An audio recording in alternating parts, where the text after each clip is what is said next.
नमस्ते, good morning. मैं संदीप कुलकर आप सभी लोगों का स्मॉल वीडियो सेक्शन में स्वागत करता हूं।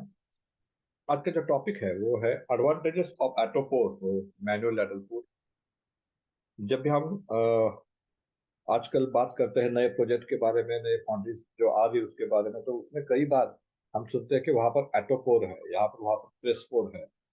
तो लोगों के दिल में ये रहता है कि एटोपोर क्या होता है, और जो हम नॉर्मल पोरिंग करते हैं, लैडल पोरिंग करते हैं, उसमें और एटोपोर में क्या फर्क होता है। उसी को लेके आज का ये वीडियो हम बना रहे हैं कि एडवांटेजेस ऑफ एटोपोर और मैनुअल लैडल पोरिंग, तो क्या फर्क होता है, एडवांटेज क्या होते हैं, लोग क्यों एटोपोर की तरफ शिफ्ट हो रहे हैं, तो उसके ऊपर एक छोटा सा वीडियो हम यहाँ पर बना रहे हैं। हालांकि एटोपोर के बारे में बहुत डिटेल टेक्निकल जानकारी इस वीडियो से आपको नहीं मिलेगी, लेकिन जो बेसिक फायदे हैं, बेसिक एडवांटेजेस है, वो जरूर आपको यहाँ से पता चलेंगे, जिससे आप डिसीजन लेने में ये जो फायदे हैं या फिर ये जो वीडियो है ये आपको मददगार साबित होगा। तो इस वीडियो की शुरुआत करते हैं। तो सबसे पहला एडवांटेज है maintain constant pouring height and avoid pouring from height. तो ये बहुत इंपॉर्टेंट है। जब हम लैडल पोरिंग करते हैं तो या तो हम उसके लिए व्हील वाला हैंगर इस्तेमाल करते हैं या फिर क्रेन इस्तेमाल करते हैं। तो यहाँ पर क्या होता है कि जब पहला बॉक्स पोरिंग करना होता है तो वहां पर हमें हाइट को ज्यादा रखना पड़ता है। जब आखिरी बॉक्स आता है तो हाइट को कम होता है। तो जो पोरिंग लैडल के जो स्पाउट के माउथ से आपका जो बॉक्स का डिस्टेंस है वो काफी वेरी होता है। एक बार बहुत ज्यादा होता है, कई बार बहुत कम होता है। तो वो हाइट का डिस्टेंस है वो वहां पर काफी चेंज होता है। जबकि एक्वापोर में वो डिस्टेंस है वो कांस्टेंट रहता है, उसमें कोई चेंज नहीं रहता है या इतना बड़ा चेंज नहीं रहता है। तो वो एक इम्पोर्टेंट फैक्टर है कि कांस्टेंट पोरिंग हाइट वो मेंटेन करता है, जिससे साइड इरोजन या फिर प्रेशर हेड में जो डिफरेंसेस है उसका जो वेरिएशन है वो कम हो जाता है। दूसरी इंपॉर्टेंट चीज है कि मेंटेन कांस्टेंट पोरिंग टाइम। तो हम देखते हैं कई बार जब हम पहली बॉक्स पोरिंग करते हैं, ऊपर से पोरिंग करते हैं, आदमी उसको एडजस्टमेंट जो आपका जो स्क्रू बेस है उसका एडजस्टमेंट करते करते आपका अगर उस बॉक्स का पोरिंग टाइम 18 सेकंड आपने मेंटेन किया करना है आपको, तो कई बार वो 30 सेकंड या 35 सेकंड तक भी जाता है, क्योंकि वो एडजस्ट करने में उसको टाइम लगता है। शुरू में वो मेटल की जो पोरिंग की फ्रीक्वेंसी है बहुत कम होती है, बाद में बढ़ाता है, फिर मेटल थोड़ा बाहर आने के वजह से फिर कम ज्यादा करता है। तो मैनुअल इंटरवेंशन होने के वजह से जो पोरिंग टाइम है आपको कभी कांस्टेंट नहीं मिलता है। 18 की जगह 25 भी जाएगा, 30 भी जाएगा, कभी 17 भी आएगा। तो ये बहुत ही अलग अलग किस्म के वेरिएशंस है, जो वेरिएशंस आपको एटोपोर में नहीं दिखाई देंगे। एटोपोर में आपको कांस्टेंट ±1 सेकंड के अंदर ये सारी पोरिंग आपको की हुई दिखाई दी जाएगी। तो ये बहुत बड़ा एडवांटेज एटोपोर में आपको मिलता है। और एक चीज है कांस्टेंट पोरिंग स्पीड, जिससे पोरिंग स्पीड कांस्टेंट रहेगा, जिससे आपका पोरिंग टाइम भी कांस्टेंट आएगा। एक और एडवांटेज है कि रिड्यूस मेटल स्पिलेज। जब आप मैनुअल पोरिंग करते हैं तो आप देखते हैं कि मेटल स्पिलेज बहुत ज्यादा होता है, क्योंकि वो आदमी को जो लैडल से जो निकलने वाली मेटल की जो धार है उसको बॉक्स के डाउनस्ट्रो में एडजस्ट करना ये बहुत बड़ा चैलेंज होता है। तो कई बार ये एडजस्ट करते करते बहुत सारा मेटल वो बॉक्स के ऊपर गिरा देता है, जिससे मेटल स्पिलेज होता है। और उसके कई सारे डिसएडवांटेज है। मेटल स्पिलेज की वजह से आपका पावर कंजम्पशन बढ़ता है, मेटल वेस्ट जाता है। साथ ही में आपने एक्सपेक्ट की है कि 10 बॉक्स आप पोरिंग करोगे, तो कई बार 10वां बॉक्स शॉर्ट पोर हो जाता है because of more metal spillage, या फिर उसको आपको 9 बॉक्स के ऊपर संतोष करना पड़ता है कि आपका 10वें बॉक्स में मेटल कम होगा, इसलिए आप उसे पोरिंग नहीं करते। तो ये सारे जो वेरिएशन है, ये सारे प्रॉब्लम्स है, ये प्रॉब्लम से छुटकारा पाने के लिए एटोपोर एक बहुत बड़ा और बहुत अच्छा सोल्यूशन है, जिससे आपका मेटल स्पिलेज भी काफी हद तक कम होने वाला है, या फिर पूरी तरह बचने वाला है, ये भी हम बात कर सकते हैं। Reduce temperature drop. यहाँ पर एक और इम्पोर्टेंट फैक्टर है कि आपका टेम्परेचर ड्रॉप जो है, क्योंकि tapping temperature to pouring temperature first box और उसके बाद आखिरी बॉक्स है, ये जो पूरा टेम्परेचर ड्रॉप है या टेम्परेचर लॉस है, उसके वजह से आपको टैपिंग टेम्परेचर को कई बार बढ़ाना पड़ता है, उससे आपका पावर कंजम्पशन बढ़ता है, कई बार उसका मेटल का न्यूक्लिएशन खराब हो जाता है। तो ये सारी चीजों को अवॉइड करने के लिए एटोपोरिक बहुत अच्छा सॉल्यूशन है, क्योंकि यहाँ पर आप टेम्परेचर ड्रॉप को रिड्यूस करते हुए देखते हैं।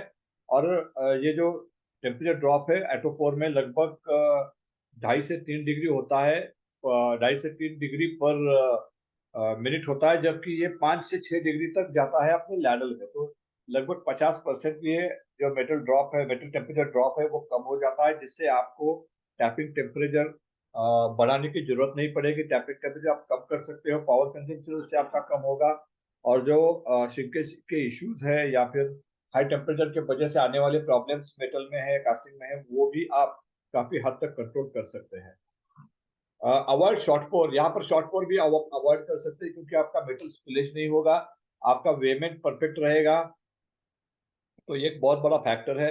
रिड्यूस मैन पावर, यहाँ पर skill of the man power और मैन पावर दोनों भी कम होते हैं। अगर आपको लैडल बोरिंग करने हैं तो आपको ऑपरेटर चाहिए, साथ ही में बाजू में एक आदमी चाहिए, गैस दिखाने वाला आदमी चाहिए, मोल्ड इनॉकुलेशन करने वाला आदमी चाहिए। तो यहाँ पर कम से कम 3 या 4 आदमियों की टीम एक लैडल के लिए आपको लगानी पड़ती है।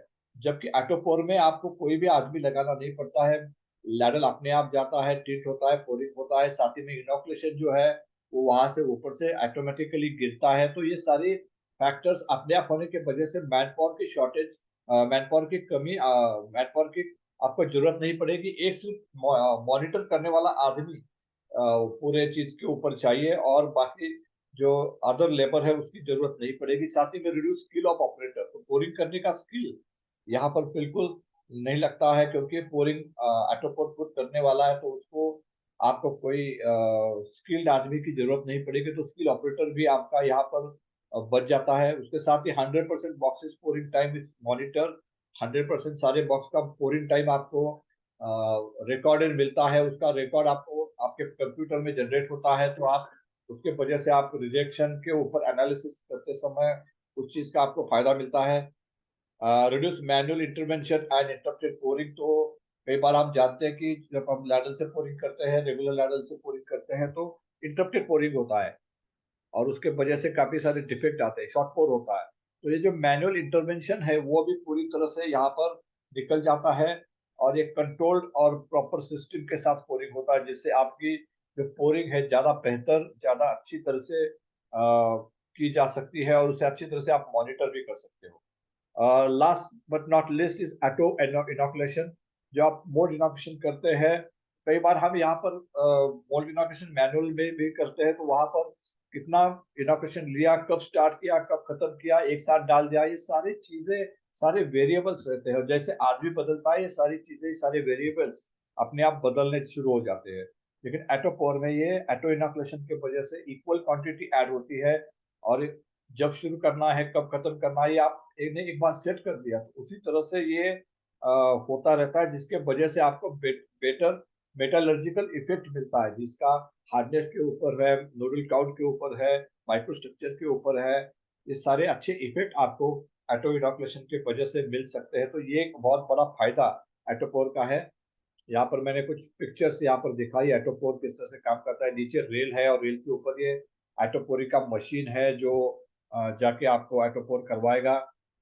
यहाँ पर एक और एटोपोर करते आप देख रहे हैं कि किस तरह से एटोपोर हो रहा है। यहाँ पर ये जो डिस्टेंस है वो लगभग इक्वल रहता है, बहुत ज्यादा फर्क नहीं रहता है। ऊपर बहुत ज्यादा हाइट से पोरिंग नहीं होता है, तो वो एक एडवांटेज होता है, जिससे आपका इरोजन कम होता है। यहाँ पर आप देख रहे हैं कि इनॉकुलेशन भी ऊपर से ऐड किया जा रहा है, और यहाँ पर आप देख सकते हैं कि कोई भी मेटल स्पिलेज आपको यहाँ पर दिखाई नहीं दे रहा है। तो ये एक बहुत बड़ा एडवांटेज है कि आपका मेटल स्पिलेज ऑलमोस्ट जीरो हो जाता है, जो बहुत बड़ा एडवांटेज है, जिससे मेरे ख्याल में इस एडवांटेज के ऊपर आप उसका आरओआई भी निकाल सकते हैं, क्योंकि मेटल स्पिलेज कम करना एक बहुत बड़ा चैलेंज होता है मैनुअल पोरिंग में। यहाँ पर आप देख रहे हैं कि ऑलमोस्ट जीरो और एक जैसा आप पोरिंग देख रहे हैं बिल्कुल हो रहा है। तो उम्मीद है कि ये वीडियो आपको पसंद आया होगा, और इस वीडियो से आपको जानकारी मिली होगी कि एटोपोर किस तरह से अब हमें एटोपोरिंग से किस तरह से फायदे होते हैं as compare to ladle pouring या मैनुअल पोरिंग। तो उम्मीद है कि आप इस चीज को ध्यान में रखेंगे, और जब आप कोई नया प्रोजेक्ट बनाएंगे या फिर अपने क्वांटम एक्सपांशन करने जा रहे हैं, तो डेफिनेटली एटोपोर का इस्तेमाल या उसका उसके बारे में सोचेंगे। और मुझे लगता है कि एक बहुत अच्छा कदम होगा एक ऑटोमेशन की तरफ से और आपके कांस्टेंट परफॉर्मेंस की तरफ जाने के लिए बहुत बड़ा कदम आप ले सकते हैं। तो उम्मीद है कि वीडियो आपको पसंद आया होगा। इसके साथ ही मैं इस वीडियो से आपसे विदा लेता हूँ। बहुत बहुत शुक्रिया। Thank you very much.